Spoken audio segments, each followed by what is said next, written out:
আসসালামু আলাইকুম।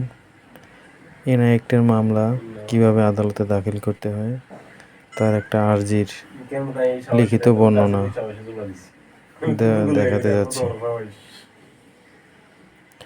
প্রথমে একটা আর্জির বাদী পক্ষ, বিবাদী পক্ষ নাম উল্লেখ করতে হবে। যেহেতু এটা এনআই অ্যাক্টের মামলা, এটা বাদী পক্ষ কোম্পানির পক্ষ থেকে এবং বিবাদী পক্ষ উল্লেখ করছি।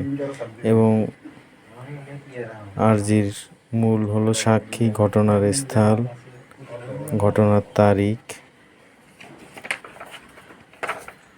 এবং বাদীপক্ষের বিনীত আবেদন এবং চেকের তারিখ, চেকের ডেট এবং চেক নং উল্লেখ করতে হবে। মূলত 3 পৃষ্ঠা আর্জি গ্রহণ করার পরে লাস্টে আবেদন সুপারিশের জন্য ম্যাজিস্ট্রেটের কাছে আবেদন করতে হবে।